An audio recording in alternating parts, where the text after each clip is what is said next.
నమస్తే, welcome to our channel.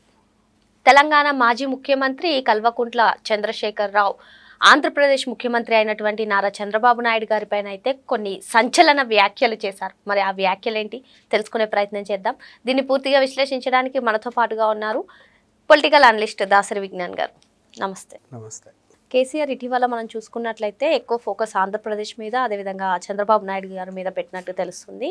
గతంలో అంటే ఒక నెల క్రితం ఆయన కూటమి లేకపోతే చంద్రబాబు గెలిచేవాడు కాదు అనేటువంటి వ్యాఖ్యలు చేశారు. అది అలా ఉంటే మళ్ళీ నిన్న రజతోత్సవ వేడుకల్లో చంద్రబాబు నాయుడు గారి పైన చేసినటువంటి వ్యాఖ్యలు అయితే సంచలనంగా మారాయి. మరి సమైక్యాంధ్ర విడిపోయే ముందు అంటే నవ్యాంధ్రగా విడిపోయే ముందు అసలు అసెంబ్లీలో తెలంగాణ అనే పదమే వాడనీయకుండా చేశారు చంద్రబాబు నాయుడు గారు అని చెప్పి అంటున్నారు. ఏంటి అసలు చంద్రబాబు నాయుడు గారి పైన ఇటువంటి వ్యాఖ్యలు ఎందుకు కేసీఆర్ చేయాల్సి వస్తుంది?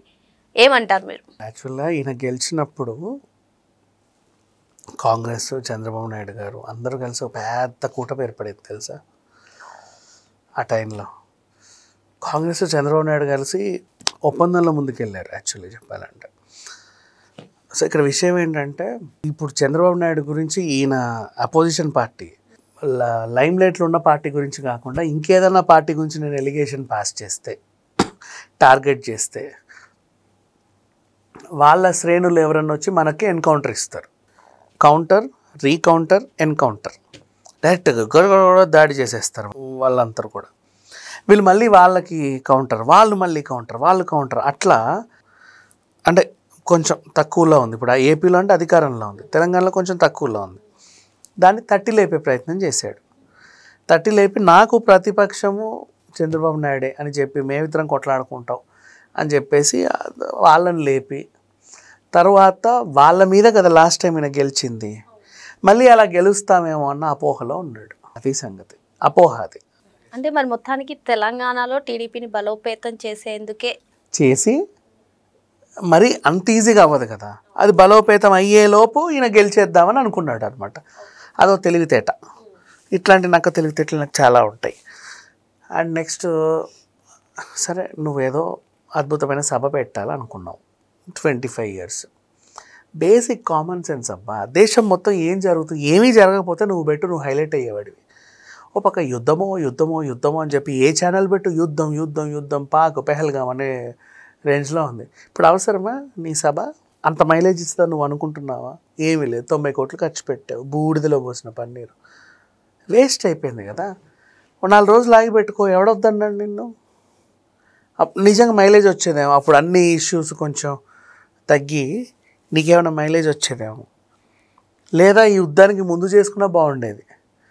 అన్ఎక్స్పెక్టెడ్గా వచ్చావు లైమ్ లైట్లోకి, బాగా ఖర్చు పెట్టి. ఆ ఈవెంట్ కూడా పెద్దగా ఏమనిపించలే, ఏందో చప్పగా సాగింది. వచ్చారు జనాలు అందరూ, అన్నీ ఎడ్డి మొహాలే. ఒక్కడికి అసలు ఇది ఎందుకు వచ్చాం, ఎక్కడికి వచ్చామో కూడా తెలియదు.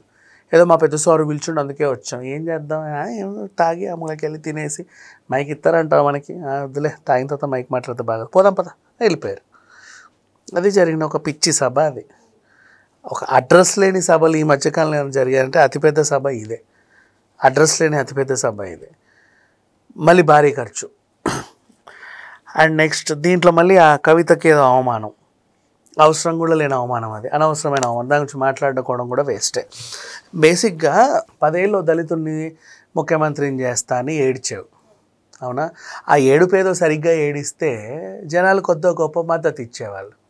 ఆ తొక్కలో జనాలే ఏది పడితే చెప్పొచ్చు, గెలిచాం కదా అని చెప్పేసి నువ్వు ఉన్నావు. ఆ తొక్కలో జనాలు ఏం చేశారు? నువ్వు నడుస్తుంటే తొక్కేశారు, జారి పడ్డావా, ఇప్పటిదాకా లేవలేదుగా, అంతే. Next now again what happen?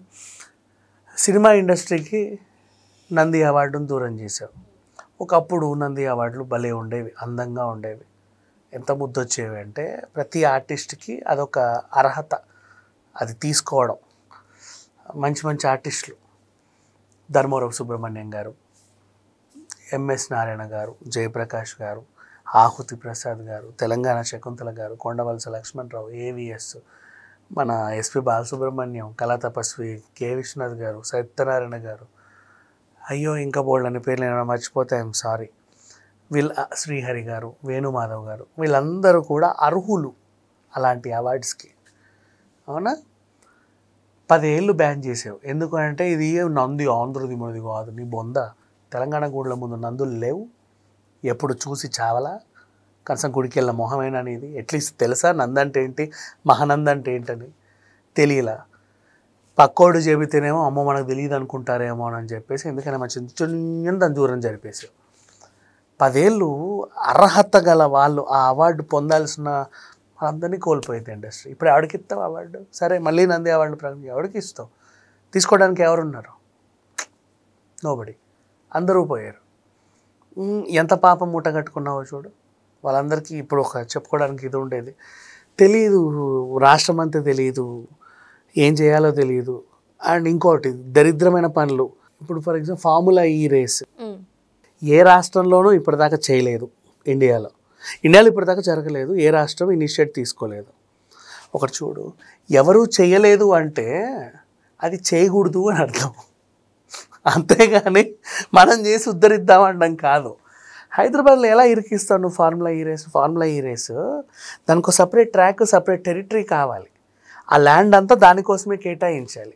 అలా నువ్వు ఒక కమర్షియల్ ల్యాండ్ని ఒక దానికోసం నువ్వు కేటాయిస్తే రెగ్యులర్గా అందులో ఈవెంట్స్ జరుగుతాయో లేదా నీకు తెలియదు. అందులో ఈవెంట్స్ జరిగితే, ఆ ఈవెంట్స్ హిట్ అయితే, దానికి స్పాన్సర్స్ వస్తే అప్పుడు నీకు ఆదాయం. ఇప్పుడు క్రికెట్ స్టేడియంలు కట్టావు, రెగ్యులర్గా టోర్నీలు అవుతూ ఉంటాయి, వాళ్ళకి ఆదాయం. ఇది చాలా రేర్, నీకు అది ఆదాయం ఉండదు. అందుకని చెప్పేసి బెంగళూరు కానీ, చెన్నై కానీ, ముంబై కానీ, ఢిల్లీ కానీ ఎందుకు లేమని అనుకున్నారు. హైదరాబాద్ కూడా అలాగే అనుకుంది ఇప్పటివరకు. కానీ నువ్వు తెచ్చి నడిబొడిన హుస్సేన్ సాగర్ చుట్టూ పెట్టావు, అదేంటో వింత. జనాలు కూడా అదే తెలియదు కాబట్టి దగ్గర అని చూశారు. ఏమొచ్చింది చెప్పు? అదొక అట్టర్ ఫ్లాప్ ఈవెంట్. స్పాన్సర్స్ అందరూ వెనక్కి వెళ్ళిపోయారు, ఇది ఇక్కడ జరగకూడదని.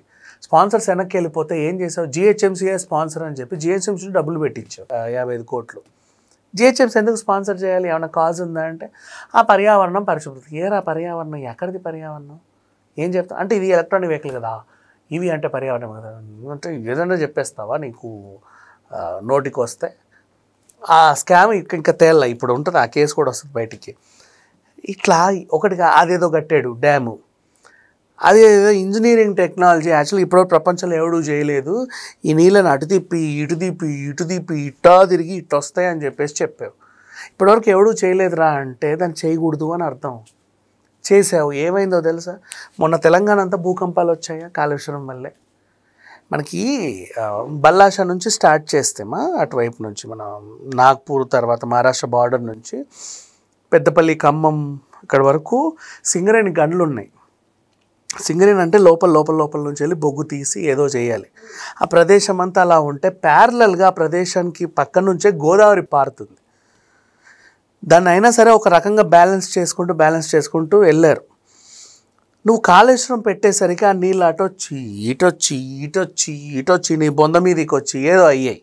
ఆ ఫలకాలు, భూమి లోపల ఉన్న ఫలకాలన్నీ, ప్లేట్లు అన్నీ పల్చబడిపోయి మొన్న హైదరాబాద్ వరకు భూకంపాలు వచ్చాయి. దట్ ఈస్ వాట్ యాక్చువల్ టెక్నికల్గా జరిగింది. అది నువ్వు చేయకపోతే ఆ దరిద్రం అయ్యేది కాదు. గతంలో బాగుంది, నువ్వు వచ్చిన తర్వాత సర్వనాశనం అయింది. డ్యామ్ కట్టావు, అదేమో కట్టిన తెల్లారే కూలింది. ఆ కూలితో రిపేర్ చేసుకోవచ్చు కదా అంట. అది సమాధానమా? అది సమాధానం కాదు కదమ్మా. నువ్వు కట్టేటప్పుడే పద్ధతిగా కట్టి చావచ్చు కదా. ఏముంది రిపేర్లోనే రావా? అసలు ఎంత సింపుల్ సమాధానాలు, రెక్లెస్ సమాధానాలు. ఒక సుంటని తీసుకొచ్చి కుర్చీ మీద కూర్చోబెట్టారు 10 ఏళ్ళు. ఆ సుంటకి ఏమీ తెలియదు, ఆ సుంట దగ్గర ఉన్న ఎడ్డెడ్డి మొహాలకి ఏమీ తెలియదు. కొద్దో గొప్ప అక్కడ చదువుకున్నాడు ఎవడన్నా ఉన్నాడా అంటే వాళ్ళ అబ్బాయికి. ఆయన ఏం చేశాడో తెలుసా? వేరే దేశాలన్నీ తిరిగి ఆ బెట్టింగ్ యాప్ల ఓనర్స్ అందరినీ కలిసి వాళ్ళ దుకాణాలు అందించి హైదరాబాద్లో పెట్టారు. వాళ్ళకున్న ఒకటే demand, we need 24/7 power because we can do here అన్నారు. పవరేగా నీకు కావాలి, నేను తెస్తా. లేదురా పవరు, ఎట్లా తెస్తావు? పవర్కు అగ్రిమెంట్ నేషనల్ హైవేలో 3 ఉంటే 3 కారిడార్స్ ఉంటే నీకు పక్క రాష్ట్రం నుంచి యథేచ్ఛగా తెచ్చుకోవచ్చు. ఎందుకంటే ఈజీ మొబిలిటీ ఉంటుంది. అఫ్కోర్స్ రోడ్లు ఇప్పుడు బాగానే అయ్యాయిలే. అక్కడికి లేనిది, అవసరం లేనిది 5 రూపాయల కరెంటుని 30 రూపాయలు 40 రూపాయలు ఇచ్చి కొన్నావు. సరే ఇప్పుడు కొన్నావు, ఫ్యూచర్లో నీకు అది వస్తుంది కదా. ఎప్పుడైనా సరే అవి ఉంటాయి. ఇప్పుడు మనం బాగున్నామంటే తర్వాత ఏదో ఒక సంక్షోభం వస్తుంది. అప్పుడు నువ్వు ఆలోచించిన తీరేంటో తెలుసా? మనం ఉన్నంతకాలం ఇచ్చేద్దాం, నెక్స్ట్ వాళ్ళు వచ్చాక తల్లడిల్లిపోతారు, అప్పుడు వాళ్ళు ఏమి ఇవ్వలేరు. అప్పుడు జనాలందరూ వాళ్ళు ఉన్నప్పుడు అన్నీ ఇచ్చారు, వీళ్ళు వచ్చాక ఏమి ఇవ్వలేదు అంటారు. ఈలోపు మళ్ళీ మనం వచ్చేస్తాం. ఇదొక స్ట్రాటజీ. ఎడ్డి తెలివితేటలు, పిచ్చి తెలివితేటలు, ఒక సైకో తెలివితేటలు, మనిషి అన్నోడికే రాకూడని తెలివితేటలు, నువ్వు గెలవడానికి, నువ్వేదో చేయడానికి, నువ్వు రాజ్యం ఏలడానికి, ప్రకృతిని కూడా సర్వనాశనం చేసే రాక్షసుడు. ఏం తెలియదు. ఈయనను ఫాలో అయ్యే జనాలు ఉన్నారు. మళ్ళీ పాపం వాళ్ళందరూ తెలంగాణ యుద్ధం టైంలో వచ్చారు. తెలంగాణ అంటేనే కేసీఆర్, కేసీఆర్ అంటేనే తెలంగాణ అన్నట్టుగా ప్రొజెక్ట్ చేసుకుంటూ వెళ్ళాడు. బాగానే ప్రొజెక్ట్ చేసావు. నిన్నగాక మొన్న రేవంత్ రెడ్డి గారి పేరు 3-4 మర్చిపోతే బాగా ఎగతాళి చేశారు కదా. ఇప్పటికీ చెప్పనా, నిన్న ఆ సభలో ఎంతమంది వచ్చి ఉంటారు? బీఆర్ఎస్ వాళ్ళు 1,00,000 మంది అని వచ్చి ఉంటారా? 1,00,000-2 లక్షలు, పోనీ 10 లక్షలు వేసుకో, పోనీలే సంబరం. వచ్చిన ప్రతి 100 మందిలో 98 మందికి కేసీఆర్ ఫుల్ నేమ్ ఏంటో తెలియదు తెలుసా? కేసీఆర్ అంటే కేసీఆరే అంటారు. ఒరే ఫుల్ నేమ్ చెప్పించారు. అదేదో ఉంటుంది సార్ నా దగ్గర, మేము చిన్నప్పటి నుంచి కేసీఆరే అని అంటాం. That is what happen. ఈయన పేరు వీళ్ళ కార్యకర్తలకే తెలియదు. This is what. సరే ఏదో ఒకటి దేశాన్ని ఉద్ధరిద్దామని వచ్చావు. నిన్న నీకా మైలేజ్ రాలా. దేశమంతా యుద్ధం అంటుంటే నువ్వు పెట్టుకున్న ఫంక్షన్కి మైలేజ్ రాలా. పోనీ నువ్వేమన్నా ఇరగ తీసే లెవెల్లో మాట్లాడావు. బాగా మాట్లాడతాడు కైనా మైక్ అందుకుంటే, ఏవో మంచి మంచి జోకులు వేసుకుంటూ వాళ్ళని వీళ్ళని ఏదో అనుకుంటూ. అదా ఏమన్నా ఉందంటే నీలోనే భయం కనబడుతుంది. ఆ వచ్చిన జనాలు కూడా చప్పగా ఉన్నారు, అందరు ఇట్లున్నారు. ఏం అర్థం కావట్లేదు వాళ్ళకి, ఎందుకు వచ్చామో ఏం చేస్తున్నావు అని. అట్లా సాగిపోయింది. రీసెంట్ డేస్లో ఒక బిగ్గెస్ట్ అటర్ ఫ్లాప్ సభ ఏదైనా ఉంటే ఇదే. ఎందుకు పనికి రాకుండా జస్ట్ సెలబ్రేషన్ చేసుకున్నారు అంతే.